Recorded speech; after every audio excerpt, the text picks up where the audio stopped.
আসসালামু আলাইকুম বন্ধুরা, এভাবে রান্না করে রান্নার স্বাদ হবে দুর্দান্ত, সাথে থাকবে অনেক টিপস। বন্ধুরা চলেন শুরু করা যাক। বন্ধুরা মাংস রান্নার রেসিপি। বন্ধুরা আমি প্রথমে আলু নিয়েছি। বন্ধুরা আমি টুকরো টুকরো করে আলু কেটে নিয়েছি। বন্ধুরা তার সাথে আমি মুরগির মাংস নিয়েছি। বন্ধুরা তারপর আমি পেঁয়াজ কুচি করে নিয়েছি কিউব কিউব করে, দারচিনি এলাচ লং তেজপাতা নিয়ে নিয়েছি সাথে করে। কড়াইটা গরম হয়ে আসলে তেলটা গরম করে নেব।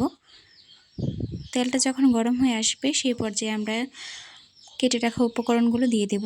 দিয়ে ভালোভাবে নাড়াচাড়া করে বন্ধুরা ব্রাউন করে ভেজে নেব। এই সময় চুলার আঁচটা মিডিয়ামে রাখবেন, বাড়িয়ে রাখবেন না। চুলার আঁচটা মিডিয়ামে রেখে পেঁয়াজটাকে ব্রাউন করে ভাজবেন বন্ধুরা, পুড়িয়ে ফেলবেন না, তাহলে কিন্তু স্বাদ নষ্ট হয়ে যাবে। তারপর পানি দিয়ে দেব। তারপর আমি এখানে পেঁয়াজ বাটা দিয়ে দেব 2 টেবিল চামচ। 2 টেবিল চামচ পেঁয়াজ বাটা, 1 চামচ রসুন বাটা, এবং 1 চামচ আর হাফ চামচ দিয়ে দেবো বন্ধুরা জিরা বাটা, এবং 1 চামচ দিয়ে দেবো আদা বাটা। দিয়ে নাড়াচাড়া করে নেব। তারপর আমি গুঁড়া মশলা দেব। 2 চামচ দেব মরিচের গুঁড়া, জালটা আপনাদের পরিমাণ মতো দিতে পারেন। তারপর 1 চামচ দেব সজের গুঁড়া, এবং 1 চামচ দেব হলুদের গুঁড়া বন্ধুরা। তারপর স্বাদ মতো লবণ দিয়ে দেব। দিয়ে ভালোভাবে নাড়াচাড়া করে মশলাটাকে বন্ধুরা কষিয়ে নেব। মনে রাখবেন বন্ধুরা এই টিপসগুলো নতুনদের জন্য। অবশ্যই মশলা যত কষাবেন রান্নার স্বাদ তত বাড়বে বন্ধুরা। এই যে দেখেন মশলা থেকে যখন তেল বেশি আসবে সেই পর্যায়ে বুঝবেন যে মশলা ভালোভাবে কষানো হয়ে গেছে। তেল বেশি আসার পরে কিন্তু দেখেন বন্ধুরা আমি হালকাভাবে নাড়াচাড়া করে নিচ্ছি। আর একটু নাড়াচাড়া করে ভেজে নেব বন্ধুরা। তলানিতে লাগানো যাবে না, চুলার আঁচটা মিডিয়ামে রাখবেন। মশলা পুড়ে গেলে কিন্তু রান্নার স্বাদই নষ্ট হয়ে যাবে, তাই চুলার আঁচটা মিডিয়ামে রাখবেন এই সময় বন্ধুরা। তারপর বন্ধুরা আমি এখানে মাংস দিয়ে দেব। দিয়ে ভালোভাবে নাড়াচাড়া করে বন্ধুরা এটার সঙ্গে মিশিয়ে নেব। মশলাটার সঙ্গে ভালোভাবে মিশিয়ে নেব বন্ধুরা। তারপর আমি এখানে আলু দিয়ে দেব। আলুটা দিয়ে ভালোভাবে নাড়াচাড়া করে মশলার সঙ্গে মিশিয়ে নেব বন্ধুরা। দেখেন আমি ঠিক যেভাবে করছি, জাস্ট অল্প একটু পরিমাণে পানি দেব বন্ধুরা। মেশানো হয়ে গেলে জাস্ট অল্প, একদম একটু, 1 টিস্পুন এরকম গিয়ে পানি দেব। দেওয়ার পরে যে ভালোভাবে নাড়াচাড়া করে মিশিয়ে বন্ধুরা ঢাকনা দিয়ে ঢেকে দেব।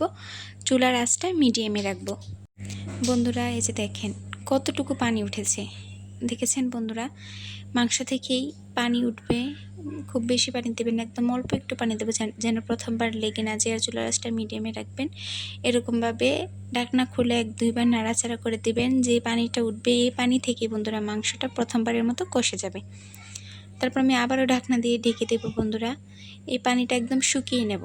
মাংস থেকে যে পানিটা উঠবে এই পানিটা একদম শুকিয়ে নেব। মাঝখানে অবশ্যই আপনারা ঢাকনা খুলে 1-2 বার নাড়াচাড়া করে নেবেন, নাহলে কিন্তু তলানিতে লেগে যাবে বন্ধুরা। তারপর যে দেখেন পানিটা যখন শুকিয়ে যাবে সেই পর্যায়ে আমি ঝোলের জন্য পানি দিয়ে দেব। তারপর বন্ধুরা আমি এখানে 3টা কাঁচামরিচ নিয়েছি। জাস্ট কাঁচামরিচের আগটা একটু ভেঙে দিয়েছি, তাহলে একটা সুঘ্রাণ বের হবে বন্ধুরা। দিয়ে বন্ধুরা মিশিয়ে নেব। যেহেতু এটা পোলট্রি মুরগি বন্ধুরা, খুব বেশি কষাতে হবে না। পোলট্রি মুরগির মাংস যদি খুব বেশি নরম করে ফেলেন তাহলে কিন্তু ভালো লাগবে না।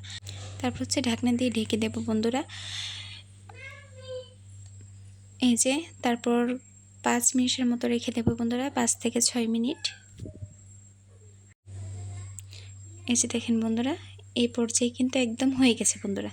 5 থেকে 6 মিনিটের মধ্যে বন্ধুরা আমি জাল দিয়ে নিয়েছি। দেখেন একদম হয়ে গেছে বন্ধুরা। আমি এতটুকুই ঝোল রাখবো, এর থেকে বেশিও ঝোল রাখবো না, কমও ঝোল রাখবো না বন্ধুরা।